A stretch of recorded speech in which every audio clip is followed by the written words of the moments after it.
House. I want to thank them for their commitment and their service. Thank you for your work. The honourable member for Battle River Crowfoot.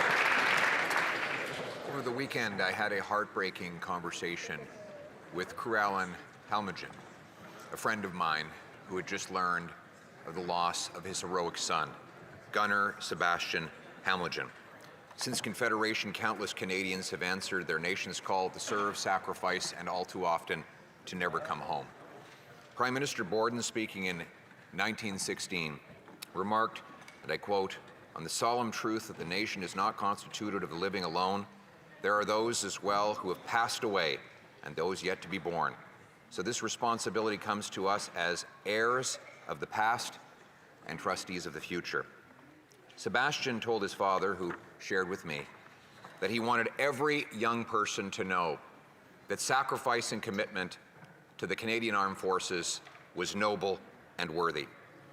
I want to thank him for his service and his ultimate sacrifice.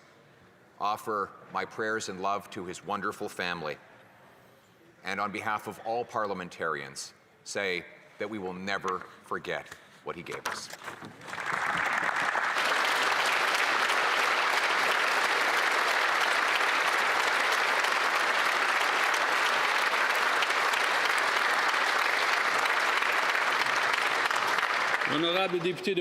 The Honourable Member for Bourassa. Thank you very much, Mr. Speaker.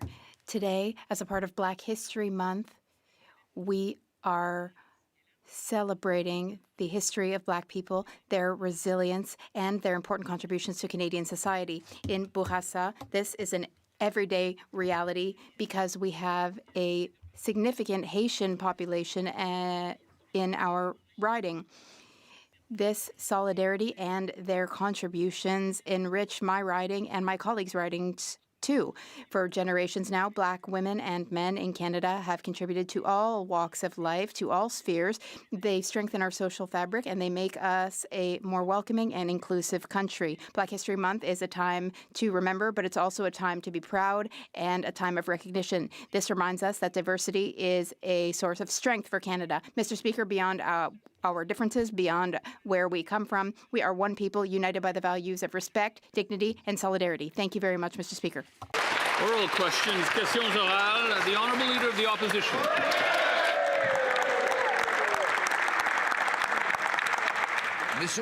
Mr. Speaker, Canadians need hope. Hope for affordable groceries. Since this Prime Minister took office, he has promised to be judged by grocery store prices.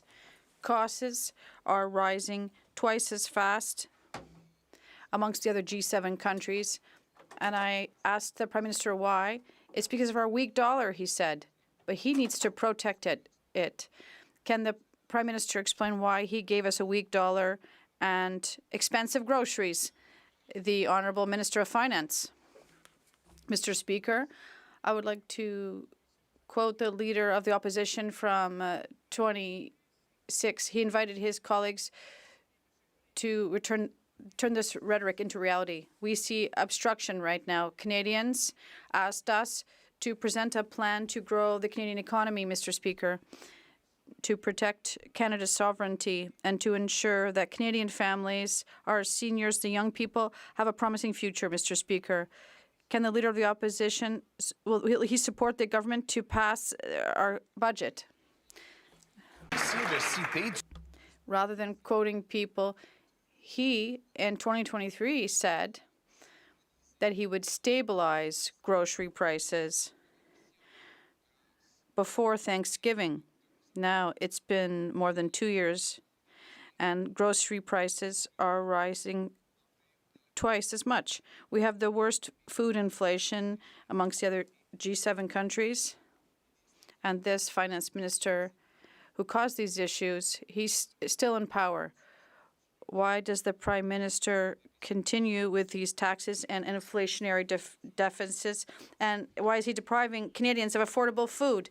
The Honourable Minister, Mr. Speaker, allow me to help the Leader of the Opposition. He wrote in 2026 that it's time to leave rhetoric aside and to look at the reality of the situation. I know that the Leader of the Opposition was very concerned about his own future at the time, but if he saw the measure we announced to ensure food stability, there'll be a benefit that will help families. There'll be $500 million to have more food, and more importantly, he has the opportunity to support the government to help Canadians. The Honourable Leader of the Opposition. Under this Liberal government and under that particular minister, auto production has fallen by half. The Prime Minister was elected promising that he would protect the auto industry and get a deal with the U.S. by July 21st. He broke both of those promises, and since there have been job losses at Cami Ingersoll, GM Oshawa, Stellantis Brampton, and Pacao au Québec. Mr. Speaker, today he finally flip-flopped on his cherished EV mandate, but is bringing in a new subsidy for people to buy American-made automobiles. Why is he forcing Canadian workers to pay taxes to subsidize American vehicles?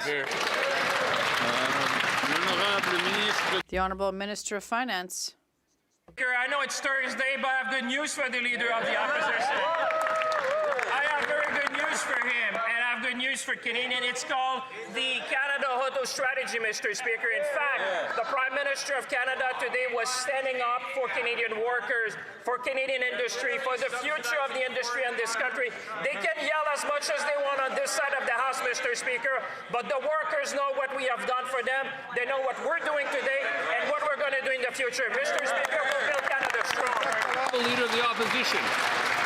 Mr. Speaker, that minister was in charge of industrial policies, the Minister of Industry, while automobile production fell in Canada by half. And now under this Prime Minister, we've lost 5,000 more auto jobs. Here's the deal that he's announced today. The American president will continue to tariff Canadian-made automobiles going into the U.S., while Canadian taxpayers will be forced to subsidize American vehicles coming back into Canada. Instead of subsidizing American vehicles and killing Canadian jobs, why not take our plan to take the GST off Canadian-made automobiles? The Honourable Minister of Finance. Mr. Speaker, I will tell him that under my watch, for the first time in Canadian history, we brought a European manufacturer to invest in our country, Mr. Speaker. It's called Volkswagen. It's called St. Thomas. It's called the car of the future, Mr. Speaker. Volkswagen has invested a record amount in Canada, Mr. Speaker. They can yell as much as they want, but the people in St. Thomas know who did it. They know what we're doing today, and they know we're going to support our worker, our industry, and the auto sector in this country, Mr. Speaker. Let them continue to criticize. The Honourable Leader of the Opposition. Mr. Speaker, he's literally yelling for us to stop yelling. This is an example of the Liberal illusion. The Prime Minister has put in charge of finance the industry minister who's responsible for auto production in Canada falling by half. Wow. And the present collapse of auto production and jobs in our country. Now, the Prime Minister broke his promise to negotiate a deal with the U.S., and now he wants to subsidize U.S.-made vehicles. Why not take taxes off Canadian-made vehicles so that we can bring home jobs to our country? The Honourable Minister of Finance. Speaker, I don't need to speak loud because Canadians know what we did. If he wants to look at what we did under my watch, Mr. Speaker, let him talk about Windsor, Mr. Speaker, and about Nexstar. What we did, Mr. Speaker, is to see where the puck is going. That is truly Canadian. Making sure that we build the auto sector of today, but the auto sector of tomorrow, Mr. Speaker. We understood, and not even just Canadian, Bloomberg said that Canada would have the most complete supply chain when it comes to EV, Mr. Speaker. We are proud of our record. We are proud to invest in Canadian workers, and we'll build the industry of the future together. The Honourable Leader of the Opposition. Bloomberg just said that the economy in Canada is shrinking under that minister and this Prime Minister, but from failed economic Liberal policy to failed immigration Liberal policy, Liberals have unleashed an extortion crisis by allowing Bishnoi gangsters into our country without screening. Now, they are allowing them to stay here by even after they're convicted if they make a phony refugee claim. Conservatives moved a motion at committee to kick extortionists out of our country after they've been convicted. Liberals voted it down. Wow. Will they join with us, stop obstructing, pass an amendment to the law so that we can kick extortionists and fake refugee claimants out of Canada? The Honourable Minister of Justice. Mr. Speaker, when it comes to extortion, the Conservatives have been uniquely unhelpful in advancing the laws that police are telling us they need to combat extortion. I received a message this morning from Patrick Brown, the Mayor of Brampton, saying that the Peel Regional Police have asked him to pass along the message that the Strong Borders Act is necessary to provide lawful access to help law enforcement break up extortion rings. Mr. Speaker, for months they have obstructed measures that were going to make bail and sentencing tougher on extortionists. It's one thing to stand up and make noise in the House of Commons, it's another to get the laws adopted. Let's do the job Canadians demand. The Honourable Member for Berthier-Maskinangé. Mr. Speaker, some retirees have not received their old age pensions for 9 months. Civil servants warned the government last summer that this was due to Curam. But the Liberals didn't listen to the public servants. They gagged them. And the government's instructions to the civil servants was to absolutely not tell people that the delays or payment errors are because of Curam. Instead of attacking whistleblowers, why doesn't the government help retirees? The Honourable Minister. Thank you, Mr. Speaker. The department is doing everything it can to rapidly solve the issues. This includes enhancing training so that personnel is able to deal with requests faster. There are positive signs are showing that this training is paying off. Our bureau contacted the member across the way to see if they have any urgent cases, and I would ask them to contact me so we can respond. The Honourable Member for Berthier-Maskinangé. Mr. Speaker, there are seniors who are not receiving their old age pensions, and instead of helping them, the Liberals are trying to protect themselves. It's extremely worrisome because the same Curam system is experiencing problems with the payment of old age and also EI and the federal pension plan. By minimizing the problems instead of solving them, the Liberals are creating the perfect conditions for a storm that would make Phoenix look like a simple storm. When are they going to fix the problems instead of intimidating public servants? The Honourable Parliamentary Secretary. Our government is protecting seniors. We are offering dental care, enhanced OAS, and lodging for seniors. We're modernizing the digital and benefit system. And I would ask the member across the way to give me the names of these people, and we will help them. The Honourable Member for Shefford. Mr. Speaker, quite frankly, one wonders if the minister reads French language media, because if she did, she would stop downplaying the problems of retirees who are not receiving their old age pensions.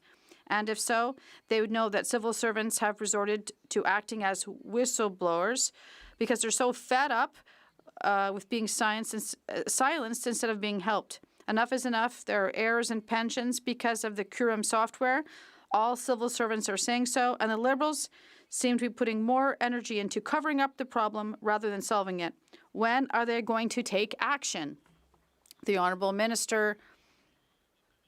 Mr. Speaker, I do read French language medium, but I also work in English and in French, like many people in this House. Mr. Speaker, we have focused all our resources on making sure that we get through the waiting list. Mr. Speaker, it is shrinking every day. I thank the civil service, by the way, for taking the effort to learn this system and learn it well. And as I mentioned, we've been in contact with these members of Parliament. If they have urgent cases, please send them to me. We haven't received any names yet. The Honourable Member for Thornhill. 3 years ago, the Finance Minister promised to stabilize food prices, and he did. at record highs. Canada now has the worst food inflation in the G7, twice as high as when the Prime Minister took office and twice as high as the U.S. And now the Minister offers another temporary rebate that won't lower the price of a single item, while admitting his so-called historic summit that he got CEOs to come to Ottawa for was a failure. They voted against our common sense motion yesterday to lower food costs. Why won't they just take off the taxes off of food? The Honourable Government House Leader. The real question, Mr. Speaker, is why won't the Conservatives vote for the plan, the Prime Minister's plan, the Prime Minister's economic plan, the one that gets projects built quickly, that puts $1 trillion of investment into our economy, that uses Canadian lumber, Canadian steel, Canadian ingenuity, and the great union work of Canadian brothers and sisters to build our country strong? When, I just want a date from the Honourable Member, when will they pass the Budget Implementation Act, the Prime Minister's plan to build Canada? The Honourable Member for Thornhill. Speaker, my colleague knows that I'm talking about a grocery plan, but it doesn't actually lower the price of groceries. It's a $10 coupon on a $300 grocery bill, and it's insulting. And the rebate won't lower a single price. That's, of course, after they put forward a budget, which this wasn't even in. Meanwhile, they keep hiking the fuel taxes, the packaging taxes, driving food costs higher, and blaming everyone else and their decade of failure for it. Why won't they lower the prices? If they won't do that, why don't they take the taxes off of food? The Honourable Minister of Jobs and Families.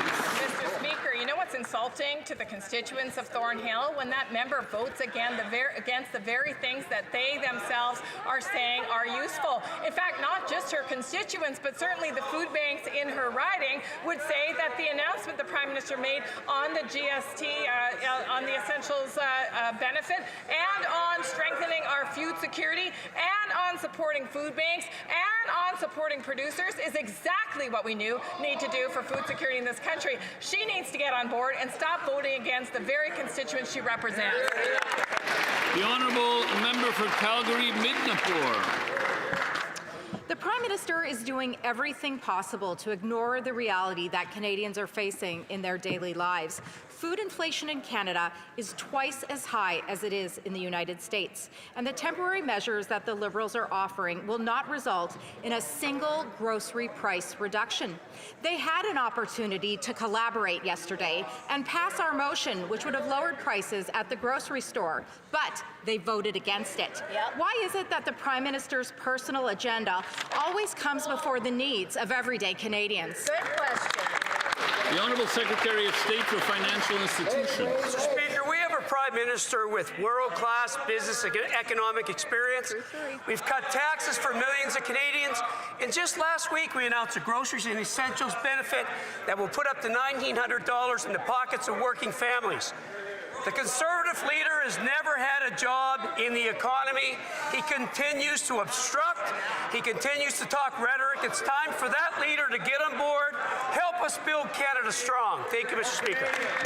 Member for Calgary-Midnapore. Well, this Prime Minister is traveling around the world and making big speeches, but what is he really achieving for Canadians? Food inflation is twice as high as when the Prime Minister took office, and Canada now leads the G7 in food inflation. The Prime Minister promised to be judged by the prices at the grocery store. Yesterday, Conservatives tried to help by presenting a real solution to lower grocery prices for Canadians, yet the Liberals voted against this common sense motion. So will the Prime Minister now eat his words because Canadians can't? Wow. The Honourable Government House Leader. Well, Mr. Speaker, what the Prime Minister is doing is creating investment in Canada, investment that has made it such that Canada created more jobs than the United States. Not more per capita, not more per capita, more jobs than the United States. This Prime Minister, I hope he keeps traveling and bringing home those jobs, Mr. Speaker. The Honourable Member for Abbotsford South Langley. Mr. Speaker, Canada leads the G7 in food inflation. prices are rising twice as fast as in the United States, and yesterday the Liberals voted against the Conservative plan to lower food costs. The industrial carbon tax is driving up costs for farm machinery, for fertilizers, and for food processors. When you tax the farmer, you tax every Canadian. When will the Liberals work with us to cut this unnecessary industrial carbon tax and the 17 cents a litre fuel standard tax that are driving up grocery prices? The Honourable Minister of Veterans Affairs. Mr. Speaker, my colleague from British Columbia is asking a question about something that's incredibly important to all Canadians. And you know what? This government has taken steps to address this. We are introducing the Groceries and Essentials benefit, which is going to put money in the pockets of families so that they can acquire the things that they need. A family of 4 will receive up to $1,890 this year and $1,400 for the next 4 years. We're taking action to support the families in BC. The Honourable Member for Charlebourg au Saint-Charles. Mr. Speaker, we know that since the Liberals have come to power, grocery prices are up, the cost of living is up, and for a single-parent family, it's harder for them to pay for rent. Can the Prime Minister confirm that all the members of the Cabinet agree with the idea of personally helping vulnerable people to have access to affordable housing? The Honourable Parliamentary Secretary. Mr. Speaker, it's important to take account of the needs of our constituents, and the strategy we're adopting is one that's based on giving back purchasing power to Canadians. And that's essentially what we're focusing on. For us, it's important. But in this strategy, there are food strategies. There are also job creation strategies. And we also need the cooperation from the opposition, not obstruction. Thank you. Just to specify, I won't be voting personally. Well, the Honourable Member for Charlebourg au Saint-Charles. Mr. Speaker, I think my colleague across the way did not hear the news, but in the Journal de Montréal this morning, we learned that a single-parent mother is being kicked out of her housing, and this member realized that she's showing a lack of empathy and morals. Honourable Government House Leader, Mr. Speaker, I don't know if this has any relationship with anything to do with our government administration. The Honourable Member for Repentigny. Mr. Speaker, the Liberals should never have cancelled the incentives for the purchase of EVs. So it's good news that they're being reinstated for vehicles manufactured here or in countries with which we have free trade agreements like Europe. But the problem is that the federal government is blocking affordable EVs from Europe. Ottawa has decided that these cars, which are good for everyone else on the planet, are not good enough for Canada. Will the government offer people a choice by allowing European electric cars? Parliamentary Secretary to the Minister of Industry. Thank you, Mr. Speaker. On the contrary, we welcome these EVs because our rebate applies as part of the free trade agreement, including that with Europe. So our auto strategy includes a lot of incentives to attract people to increase our future in electric vehicles in Canada. That's exactly what our policy is doing. The Honourable Member for Repentigny. Mr. Speaker, reinstating incentives for the purchase of EVs is a small step forward, but it still doesn't erase the Liberals' setbacks and bringing EVs in. It won't lead to lasting mobility. They cut $5 billion from the public transit fund while subsidizing oil companies to the tune of tens of billions. They're also agreeing with Alberta to build a new dirty oil pipeline, even as they claim to be promoting electric transportation. Why is it that when it comes to the Liberals, they take one step forward but 1,000 steps backward? Parliamentary Secretary. Thank you, Mr. Speaker. I appreciate my colleague's question. But once again, it's the opposite. Our announcement today includes a national network for EVs with an investment of $1.5 billion. So this is a national project which includes Quebec to welcome this green future and EVs in our country. The honourable member for Parry Sound Muskoka. New home sales in the GTA have fallen to their lowest level in 45 years, putting 100,000 jobs at risk. Home ownership among 30 to 34-year-olds has dropped from 62% to 52%. Young Canadians are losing hope. 93% of Gen Z and millennials are worried about housing, and nearly half of them are planning to leave their home communities. The Prime Minister promised to help Canadians buy their first home. So after nearly a decade, why are sales collapsing, builders laying off workers, and ownership is getting further and further out of reach? Good question. The Honourable Minister of Housing and Infrastructure. Thank you, Mr. Speaker. Well, it's a good day to be asking that question. We've introduced the Build Canada Homes Act this morning. Precisely, Mr. Speaker, to make sure that young Canadians have access to affordable housing going forward. We've dedicated $13 billion in the budget. We need the support of members in this House to pass that budget, to invest in young Canadians. We need the support. We don't need obstruction on the Build Canada Homes Act to make sure we have a lean, mean agency to deliver that funding to young Canadians. Thank you. The honourable member for Parry Sound Muskoka. Well, I guess we shouldn't be surprised that the minister is talking about his Build Canada Rentals project, but home ownership is what's collapsing. In 2020, 69% of starts were for ownership. Today, it's 49%. New home sales are down 45% in the GTA, and builders are laying off workers. So it's a very simple question to the minister. Do you really, truly believe that creating a fourth federal housing bureaucracy without reducing taxes or fees or all the approval delays will really make it easier for Canadians to buy their first home? Yes or no? The Honourable Minister for Housing and Infrastructure. Well, thank you, Mr. Speaker. I'm concerned that the member opposite doesn't care about renters.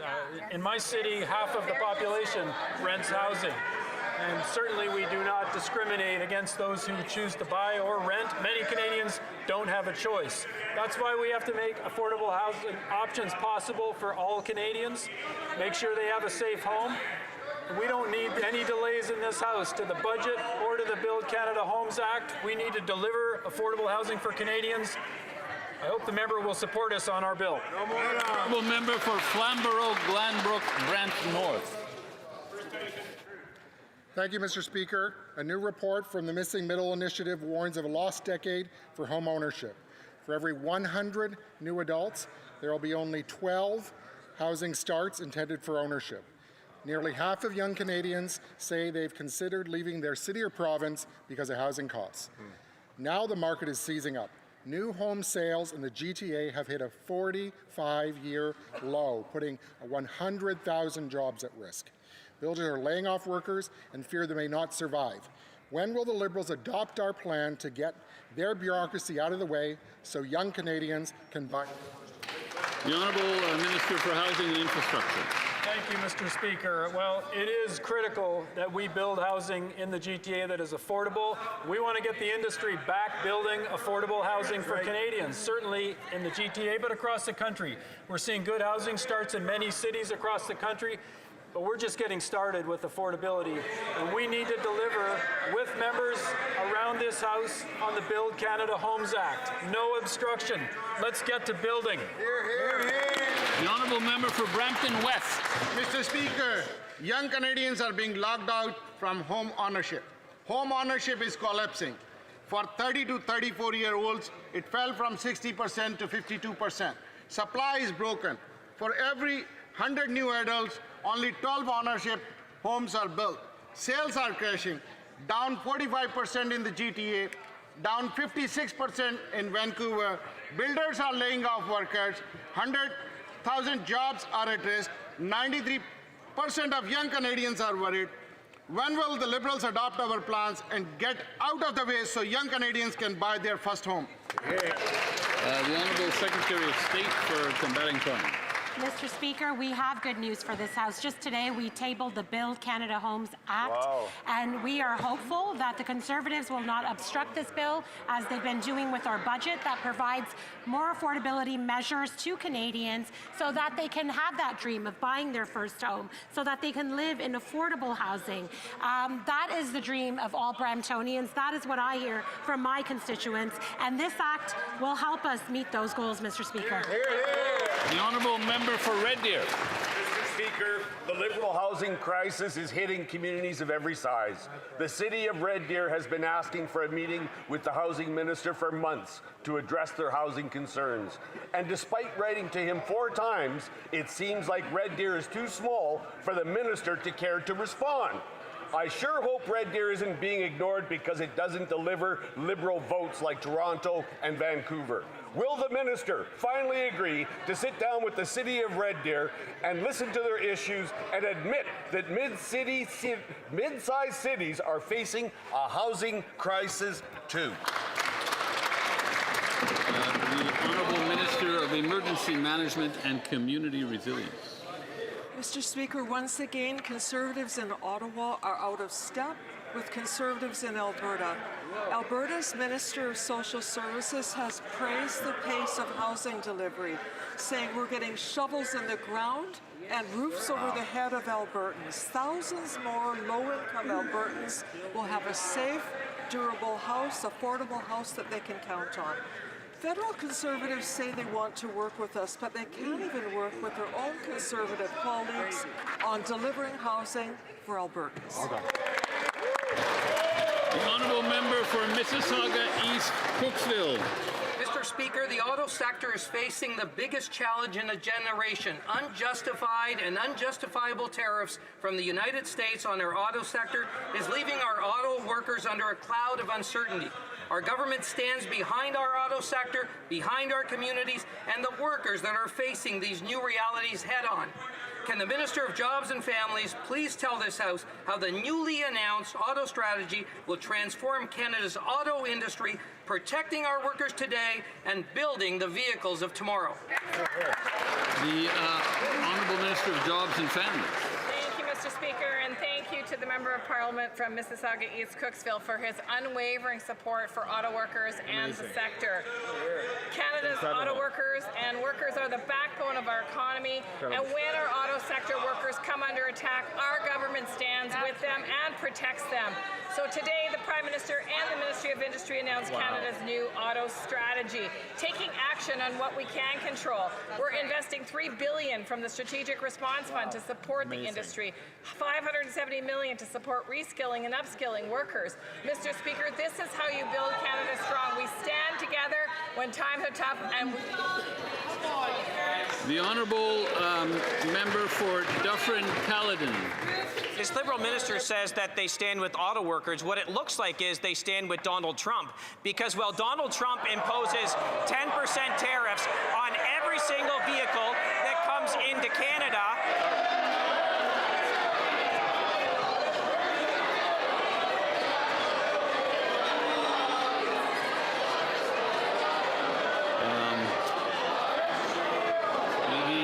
the member may start over. The member may start over.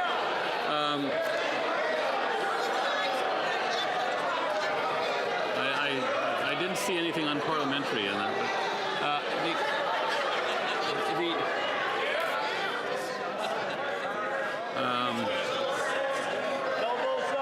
The honourable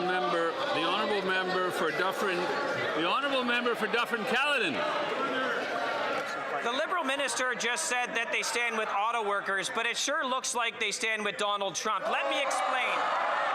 While Donald Trump imposes 10% tariffs on every single vehicle that comes into Canada, these Liberals have passed an EV mandate that is actually going to give Canadian taxpayer dollars in the form of subsidies to American-made EVs. You actually can't make this up. Less than 5% of Canadian vehicles will qualify for this EV subsidy. Why are they contributing to Donald Trump's Buy American instead of preserving jobs in Canada?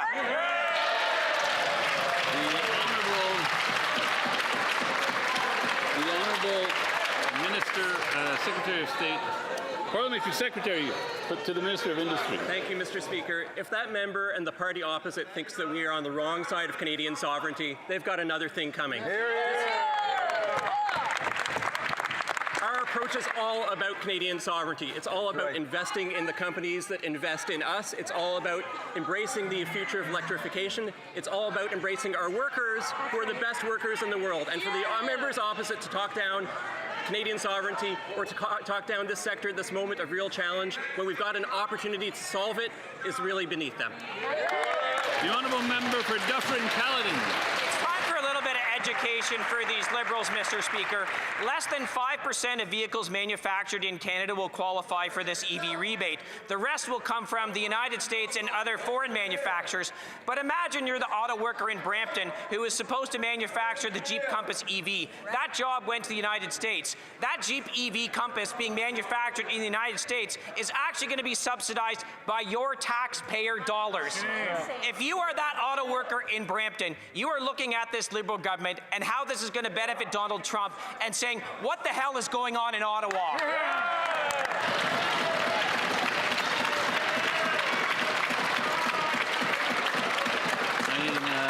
We just have to watch our language a little bit, though. We just have to watch our language. The Honourable Parliamentary Secretary of the Minister of Industry. Thank you, Mr. Speaker. Well, I'll tell you what the Canadian Vehicle Manufacturers Association has to say about today's announcement. We welcome the government's automotive strategy announced today. Funding to support renewed purchase incentives and a robust charging infrastructure strategy will help continue to drive EV adoption, and CVMA members are well positioned to support the shift to electrification through diverse product offerings. That sounds like Canadian sovereignty to me, Mr. Speaker. Honourable Member for Northumberland, Clark. Mr. Speaker, in 2014, under the then Conservative government, the New York Times declared that Canada's middle class was the richest in the world. Now our middle class faces skyrocketing costs and taxes and a stagnant GDP per capita and a declining standard of living. The Prime Minister promised the fastest growing G7 economy by building major projects. However, the major national project, they built none. And they continue to build none. The time to act is now. When will they collaborate with Conservatives and finally bring prosperity back to our great land? The Honourable Minister of Natural Resources. Mr. Speaker, I have good news for my friend. Today, Trans Mountain just said they will be increasing the amount of oil they transport by 10% on the first of 3 optimization projects. That's how we build Canada. The Honourable Member for Northumberland, Clark.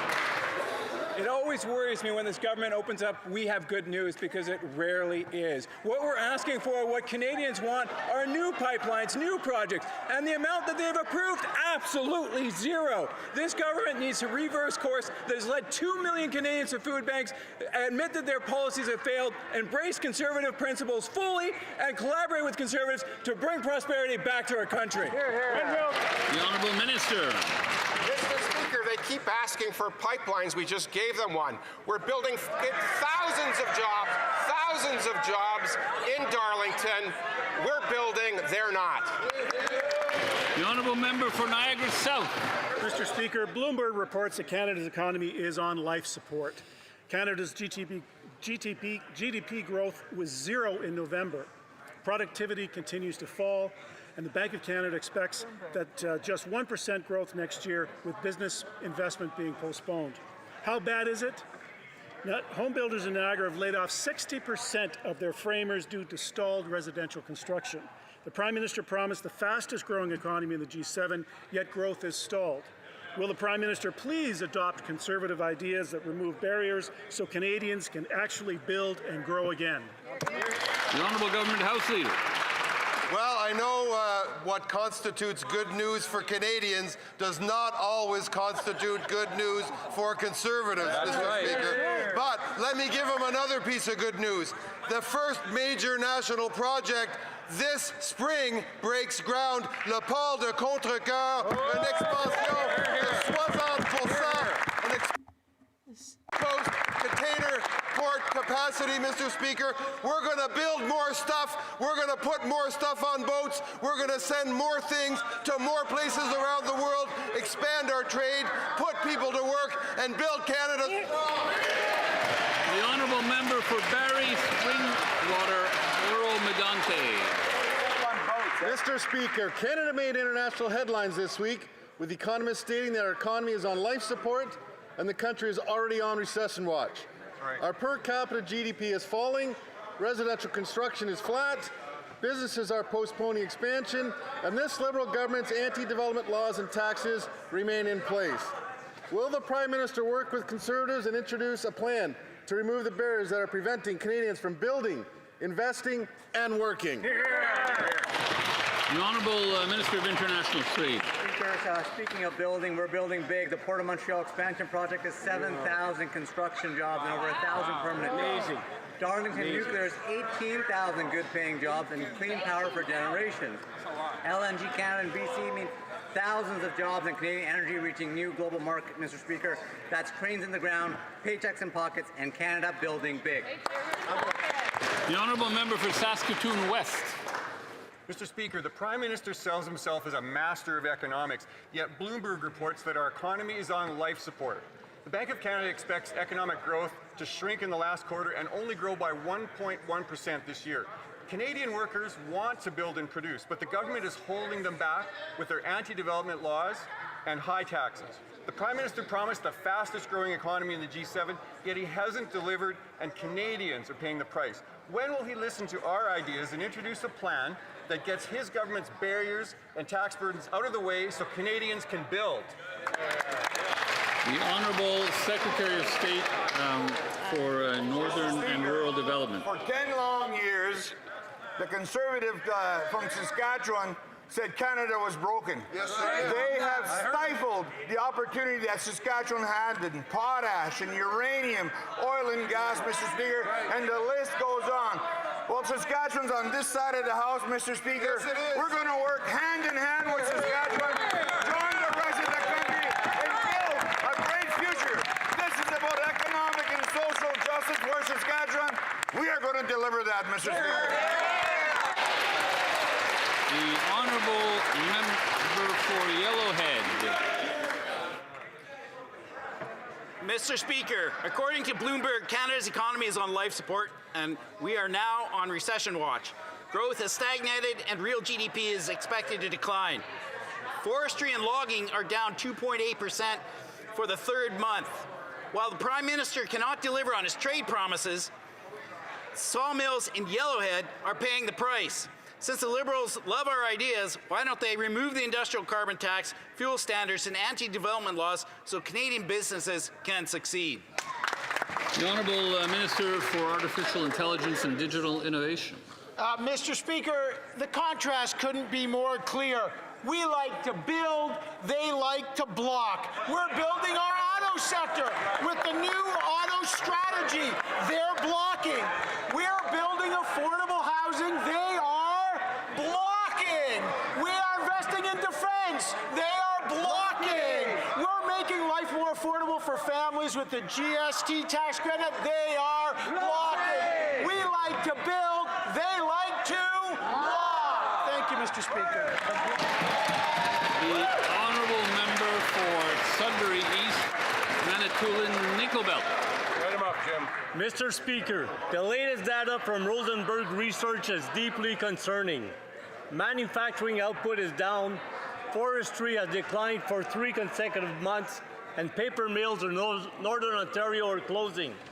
The Prime Minister promised the fastest growing economy in the G7. Instead, his government has failed to remove a single anti-development policy.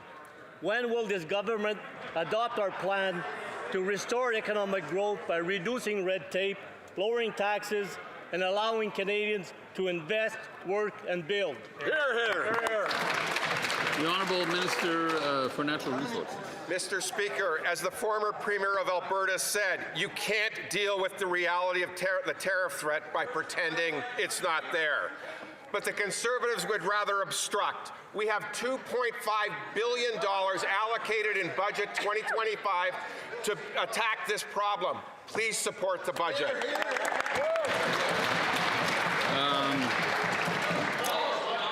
The honourable member for Hamilton Mountain.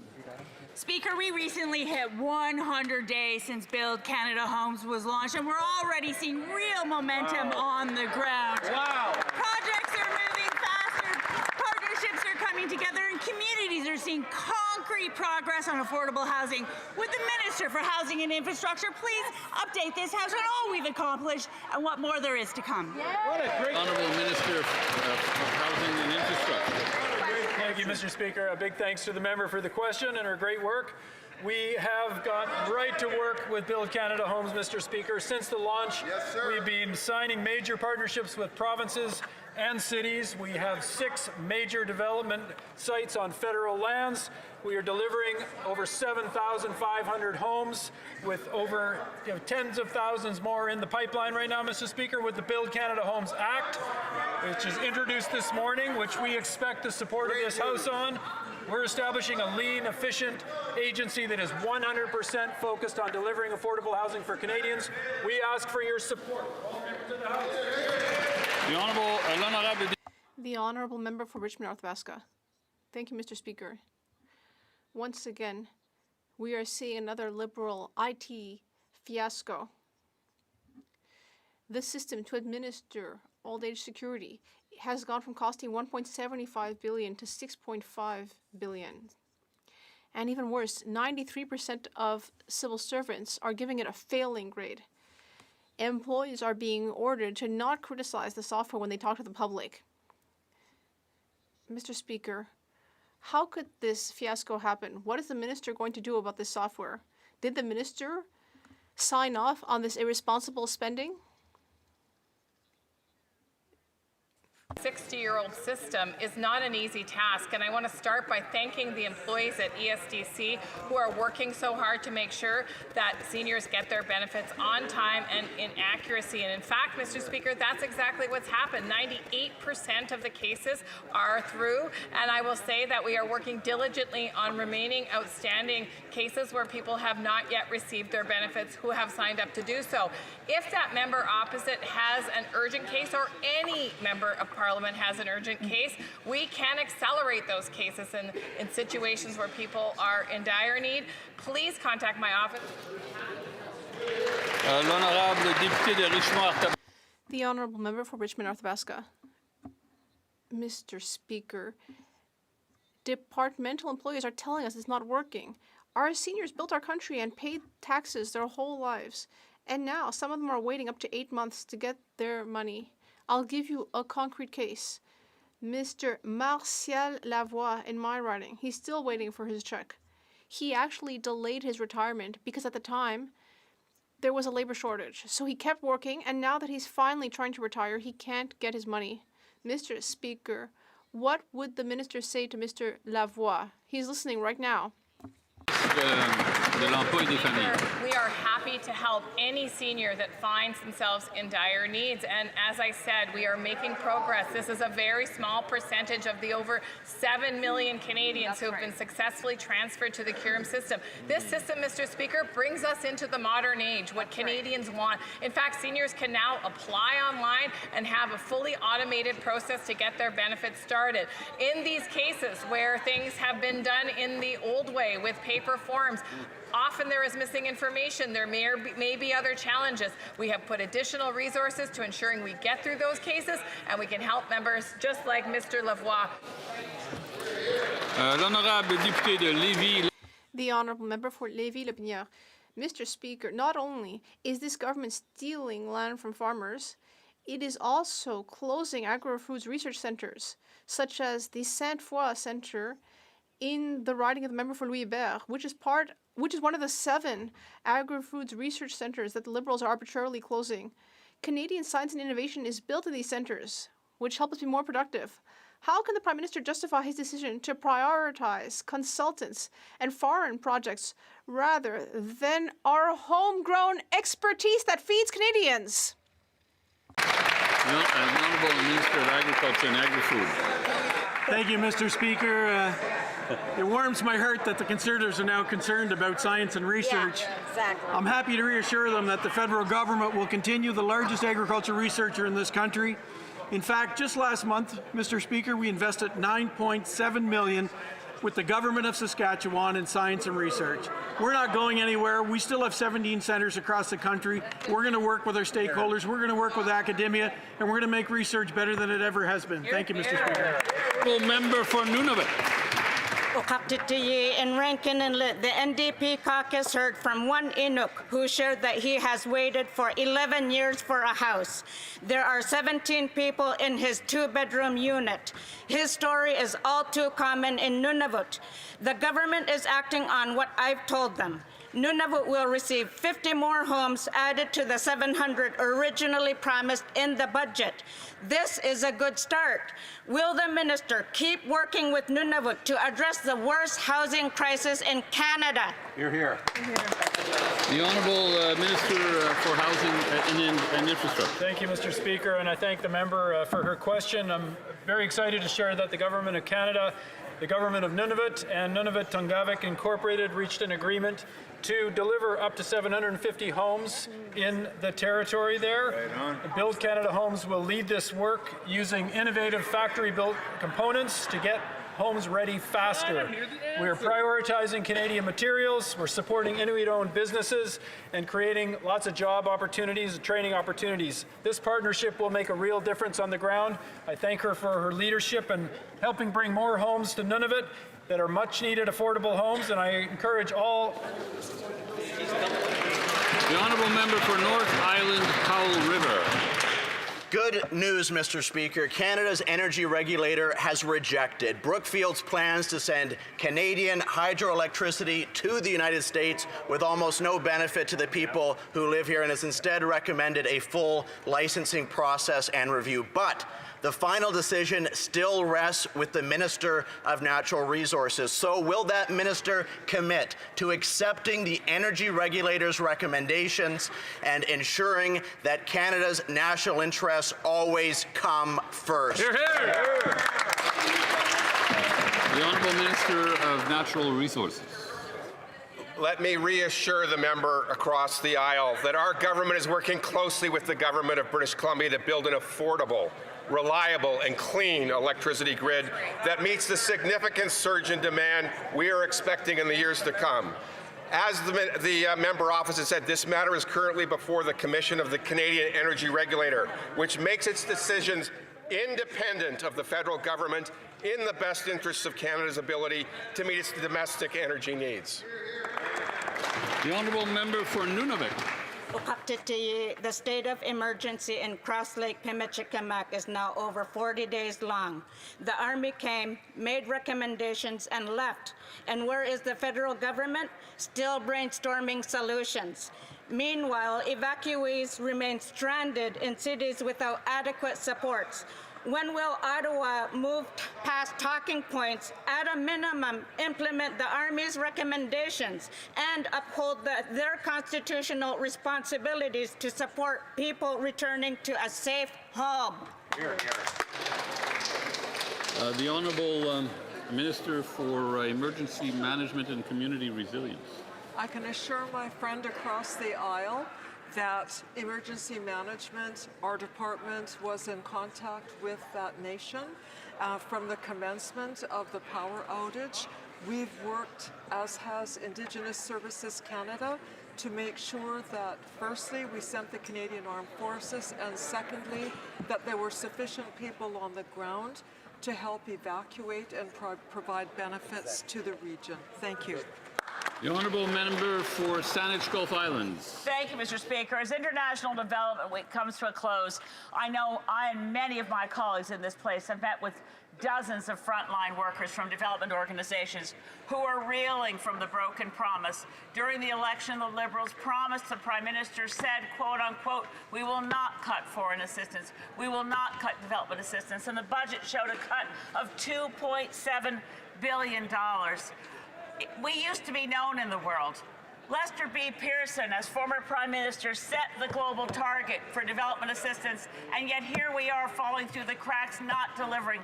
Will the minister commit to reviving the Pearson target? The Honourable Minister of International Trade.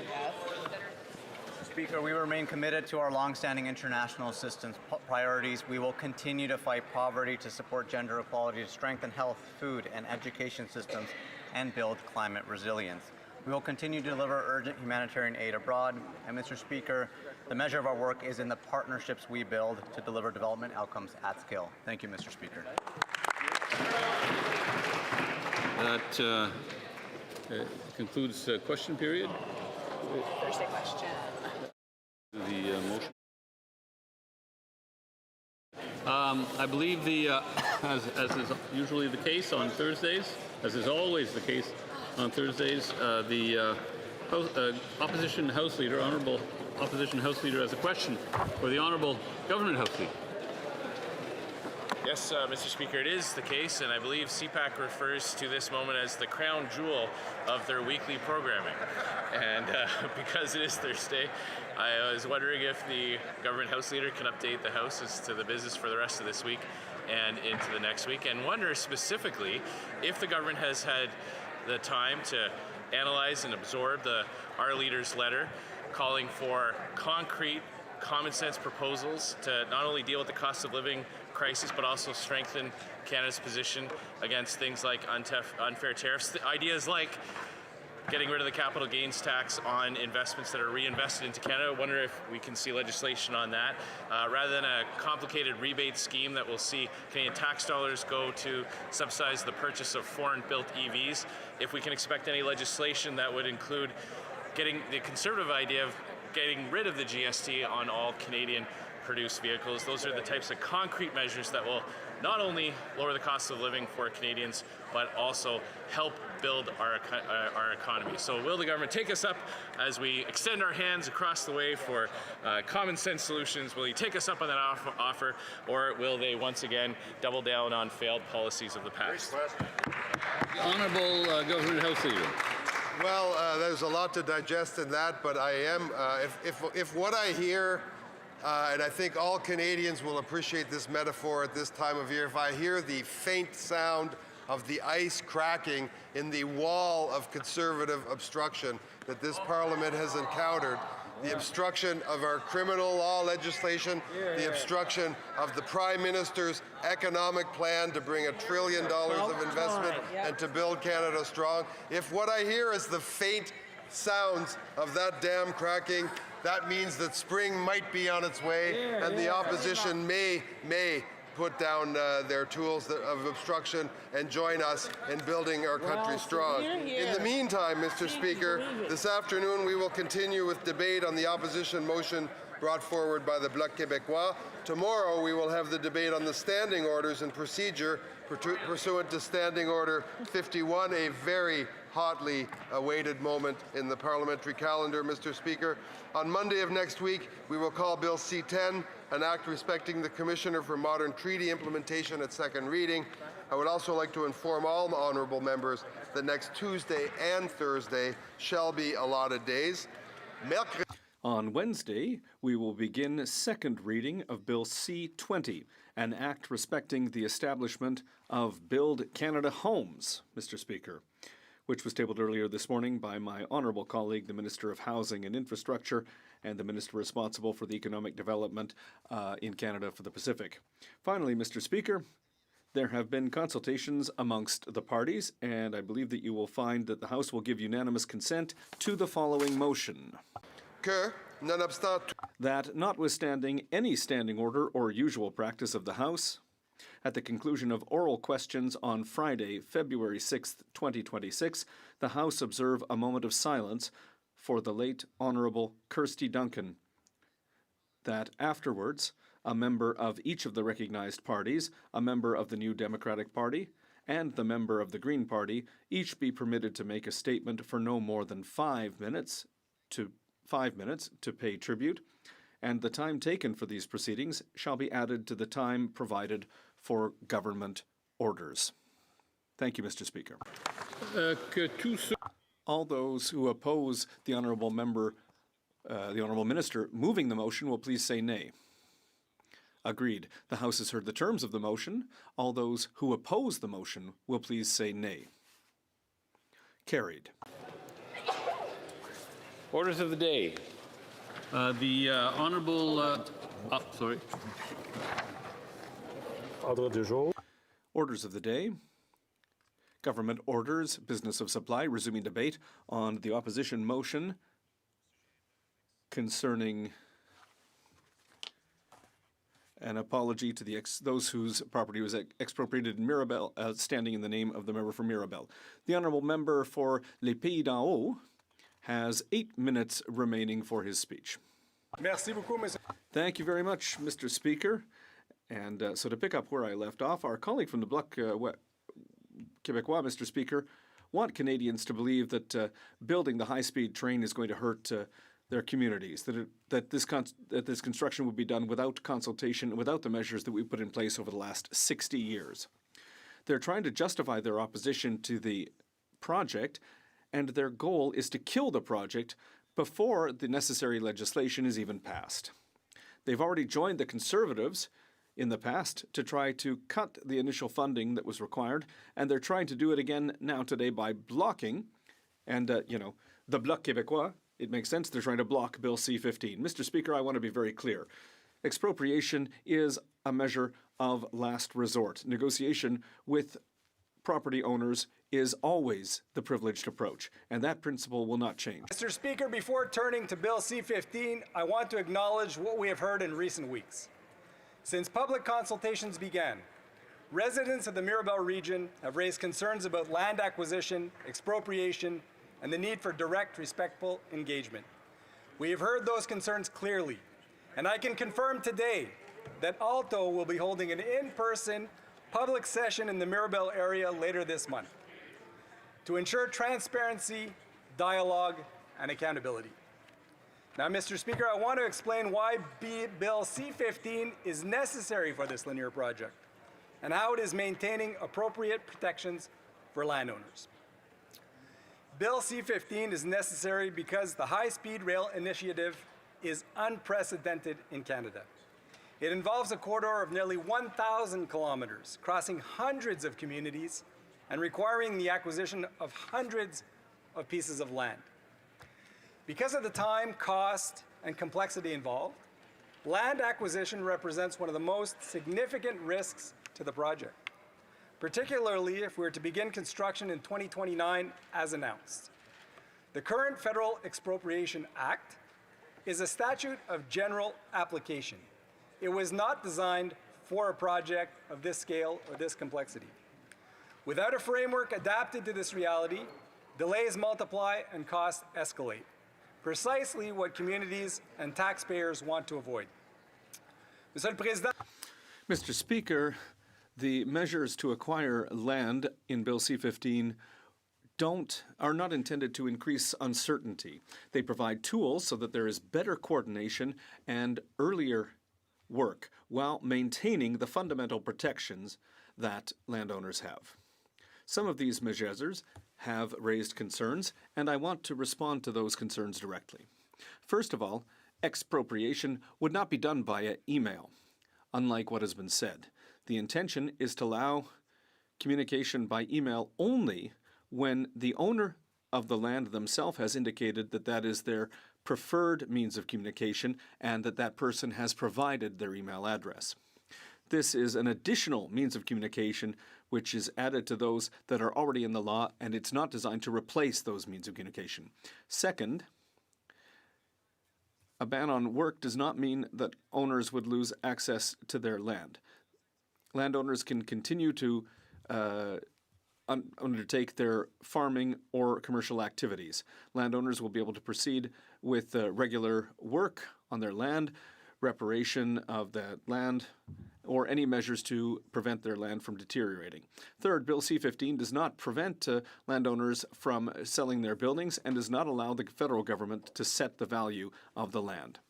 The right of first refusal is a management tool which allows Alto to be informed when a landowner is ready to sell their property. Landowners are free to put their property on the market.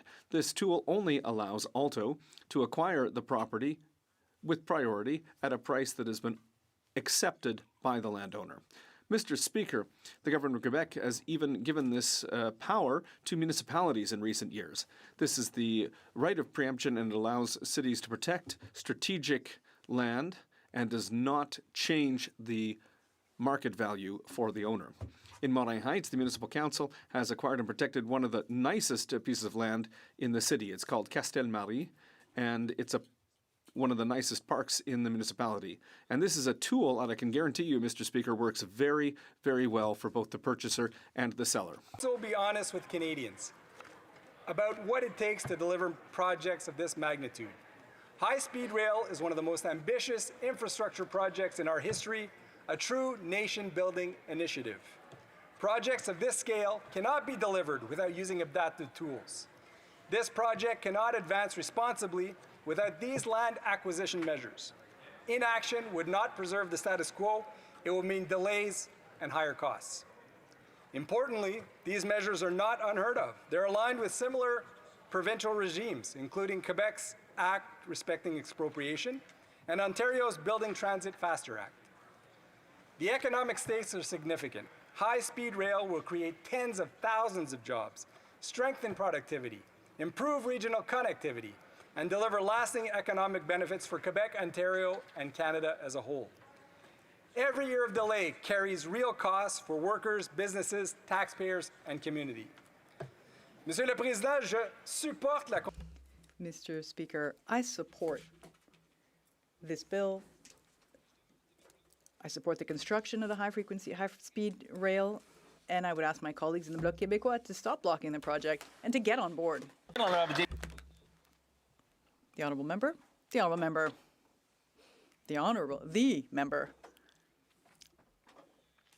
Hello to my colleague. That I'll start by saying, you know, it was you're supposed to say acquis and not acquérir, and not and soutien and not support. But yeah, you're right. There have been many things that have been built over the last 60 years, which unfortunately did not prevent the events in Mirabel from happening in the 1980s, unfortunately, as I say. But this bill was in the fall. I mean, the suspension of laws, the option of individuals going to speak to a minister and then one-on-one and then showing up with no... And then you can just bypass the regular process. I mean, my colleague stood up to vote in favor of that. So how is it that he's unaware of the fact that that was voted on? And that undoes all of these wonderful regulations from the last 60 years. I thank the honourable member for Lépidon. Thank you very much, and thank you to my honourable colleague for his question. I appreciate any corrections to my French. I do try to improve it, but, you know, I can make mistakes. Mr. Speaker, we all recognize that what happened in Mirabel is inappropriate. Today's my birthday. I'm 56 years old. Today. That's today. So I've been alive longer than this debate about Mirabel, but it's still unacceptable. Over the last 60 years, we've evolved. Things have changed. The laws have changed, and the government will respect these regulations. Questions and comments. The Parliamentary Secretary for the Minister of Industry. Thank you very much, Mr. Speaker.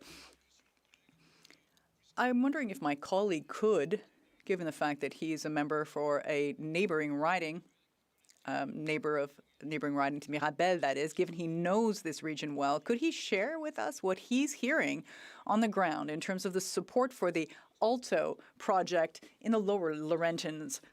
The member for Lépidon. Thank you, Mr. Speaker, and thank you to my honourable colleague for his question. In Les Pays d'en Haut, everyone that I discuss high-speed rail with is in favor of this bill. We've been discussing it for far too long. The current government has decided to move ahead with this. I think it really is a step in the right direction. To get cars off of the road, it creates more jobs. It's a big step in the right direction for transit and transportation. Thank you, Mr. Speaker. And listening to the debate today, two conversations. One is for apology for past expropriation, and then one is for the fast-tracking of a high-speed rail. And to be honest, I didn't know about these issues before today, but doing some research, I'm more interested in the process and mechanics. And so to my colleague across the way, can he answer whether or not the same mechanics in terms of expropriation and land acquisition, will that apply to a pipeline being fast-tracked and built to the west coast of British Columbia? L'honorable député de Les Pays d'en Haut. The honourable member for Les Pays d'en Haut. Mr. Speaker, I'm going to talk about high-speed rail. I'll leave pipelines to the experts in that domain. So I'd just like to say that everything that has evolved in the last 60 years has brought us to where we are today. Too many people have talked about making a high-speed rail line. We are going ahead with a high-speed rail line, and we're going to do it in record speed. So I hope our colleagues from across the way will pass Bill C-15 and get on the train with us. Commentaire l'honorable député de Berthier-Masques. The honourable member for Berthier-Masques-Kinongé. 35 seconds. Thank you very much, Mr. Speaker. First off, the colleague for Saint-Hyacinthe-Bagotte is asking me, and in fact I'm sharing in the well wishes to my colleague for his birthday. I'll be a bit faster, Mr. Speaker, but I just want to say we're raising the red flag. If things go too fast, this happened too quickly in 1969. Then they had to hand back 95% of these lands. You're planning 100 kilometers wide for 60 meters that are actually the required 60 meters. We're concerned that history might repeat itself. That's why we had to explain this to colleagues. And given that he understands Quebec, he should certainly convince his colleague to present their apologies. The honourable member, thank you. And I thank my honourable colleague for his questions. We understand that the width of the corridor is to avoid land speculation. The idea was not to set a minimum width. You have to consult with the public. We will be consulting with the public to make sure that we do this in a way that is acceptable to everyone. Resuming debate. The Honourable Parliamentary Secretary to the Minister for Housing. Thank you very much, Mr. Speaker. As you know, I'm a new member, and I am very proud to be the member for Trois-Rivières. For the first time in decades, we have a member from my riding, and so I'm looking forward to doing wonderful things. When I told my friends and family that I wanted to get into politics, they said, well, I'd be eaten alive, that I was too naive and that I could only see good things in people. And, you know, to some degree, that's true. I see the glass half full. I have rose-colored glasses. I always think there's a solution that's out there. Why? Because there's something that supports and underpins all of the work that we do here. And I think we should all be able to agree on this thing, which is to do the best for our citizens. All the members in this House have the privilege of appearing here and bringing solutions to the problems that our constituents are facing regarding who represents these constituents. For 25 years now, I spent actually 25 years in the federal public service, and I've been nonpartisan in that sense. I've always fought for good ideas, no matter where they come from. But I have to say, my goodwill is starting to get to a point where I'm wondering why the opposition across the way just opposes absolutely everything in the House, in committees. You know, we say, yes, let's discuss this, you know, and then they say, no, what you're proposing now is not good. Well, wait a second, we're proposing what you're asking for. Oh, no, that's not good. And anyhow, there's something else we're concerned about it. Every day we hear about it in terms of affordability. We hear about it when we talk about strengthening the justice system. And again, today, here we have this motion from my colleague from Mirabel. I think what's irresponsible and deplorable as parliamentarians is to completely ignore the facts and to table a motion that indicates or seems to claim that the current situation is the same as in 1969, regulatorily speaking. Let me be clear, Mr. Speaker. We recognize that what happened 57 years ago should never have happened. We recognize that the people of Mirabel were hard hit and that the scars remain. The former Minister of Transport at the time had said in the return of the most recent, the last hectares, that a grave mistake had been made and that it should never have happened. My colleague today, the Minister of Transport, reiterated these very things this morning. I find it deplorable to try to fearmonger among people from Mirabel with comments that my colleague knows are faulty, because I know my colleague is a diligent person, is well informed. He's certainly read the Budget Implementation Act. He certainly must have read the High-Speed Rail Network Act, and he must know that the Expropriation Act of 1985 was radically amended to include consultations in the process. Certainly, he must know that the High-Speed Rail Act modernizes it and improves it with additional measures. But for his benefit and for the benefit of all the people of Mirabel and for all the people in the corridor, this very key corridor between Peterborough and Quebec City, let me reiterate a few of the principles. The Act will, once again, guarantee, once it is passed, if there is no longer any obstruction, the impact assessment, consultations with Indigenous peoples, more clarity on regulatory processes. In sum, the bill will not go forward by disregarding landowners or other rights holders. Allow me to discuss the high-speed rail issue itself. I know my colleagues from the Bloc since this morning have been saying that that's not actually the subject of the motion, but that's kind of misreading the room, Mr. Speaker. We know that the Bloc and the Conservatives already voted together against the funding required for this bill, the first high-speed rail project for Canada is a generational project that will mean for Canadians that they will have the kind of transportation system that they're worthy of this G7 country. The economic benefits are $37 million per year, 51,000 jobs, an increase in productivity and mobility between regions. The high-speed rail will link economic poles, stimulate tourism, reduce travel time by half, reduce greenhouse gas emissions, stimulate the development of affordable housing along this corridor, and provide jobs for those who are along the way, including in these rural communities that actually really need these jobs and these economic inputs. It's important for the regions. It's important for the people of Trois-Rivières, and I know it's important also for my neighboring riding, that is Berthier-Masquinongé. With the new Buy Canada policy that our new government implemented, Alto will be using hundreds of thousands of tons of steel, wood from Canada, Canadian products, to build these infrastructures, the electricity grid. In fact, Alto and its partner Cadences have become steel industry negotiations to see how best to deliver what needs to be delivered. There aren't that many infrastructure projects in our history that have generated this level of industrial demand. It's somewhat irresponsible for both of these opposition parties to try to block this through you, Mr. Speaker. It's in line with other major projects our government is planning to build. Le Contrecoeur, all our northern investments, our investments in housing. Whereas Canada continues to face U.S. threats against the steel, hardwood, and aluminum sectors, it's time now to stop this political gamesmanship and to put the interest of Quebecers and Canadians ahead. 75% of Quebecers are in favor of this project. Alto just began the first steps in its consultation process, including in Mirabel.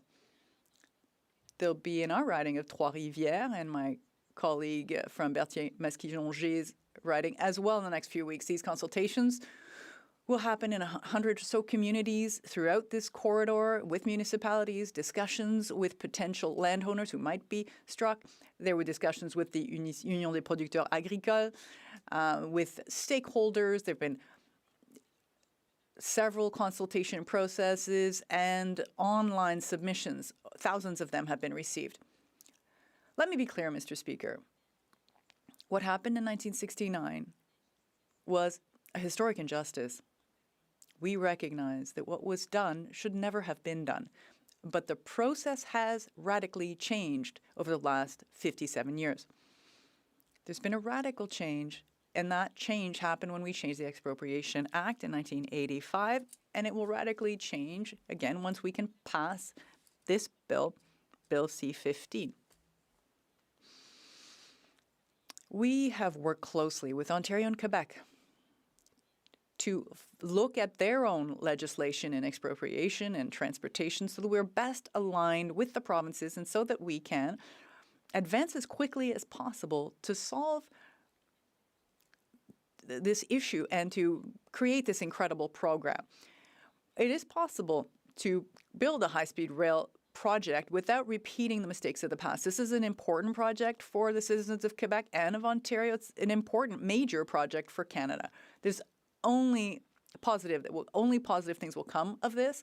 There's a commitment from all stakeholders to consult and for this project to bring about a high number of positive economic benefits. If my colleague does want the best for his constituents, I would urge him to be constructive and to support the measures we're putting forward to make life more affordable, to build more housing, to preserve the social safety net, to build a strong Canada, rather than to continue to obstruct in these parliamentary committees and here in the House of Commons. Mr. Speaker,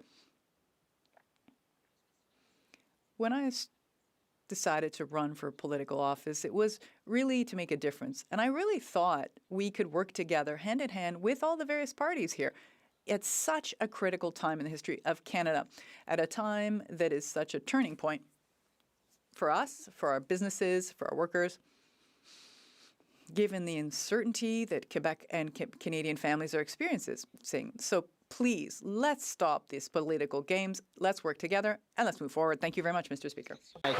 Questions and comments. The honourable member from Berthier-Masquinongé. Thank you very much, Mr. Speaker. I thank my colleague, in fact, my neighbouring riding friend. But I want to correct something. She's accusing us of obstruction and political games. That's not what we are doing. What we are asking for is what she named, actually, in her very speech, that is to recognize the errors of the past and to not repeat those same mistakes. With respect to the high-speed rail, we were in favor of this project. We just want it to be done correctly. When you think of Mirabel, where 85% of the expropriations have to then be rescinded, when you look at the situation where we have a 100-kilometer corridor that's being planned, when you only need 60, the truth of the matter is people are still concerned. And when you look at C-15, well, I'm hearing, I like this legislation too. It's about Section 98. You're going to have to look at that aspect, one of these protective measures in place. Part of her speech, she needs to revise. I'd like to know what she has to say about the Transportation Board of Canada. The Honourable Parliamentary Secretary. Thank you very much, Mr. Speaker, and I thank my colleague. I do indeed appreciate working with him. The corridor that we're discussing, the Alto Cadence corridor, is a 10-kilometer wide corridor, not 100 kilometers wide. And again, to get back to what I said earlier in my speech, people are saying, no, that's not what we want to talk. That's not what we're talking about. We're not trying to block anything. But that's what I'm talking about these political games. They don't want to, but in effect, they are. They use emotional tools to, get their way, and that's what I'm referring to, Mr. Speaker. The honourable member for Chatham-Kent-Leamington. Thank you, Mr. Speaker. Thank you for the speech from a colleague across the way, and my question is actually along the same lines as my colleague from the bloc. In her speech, she referenced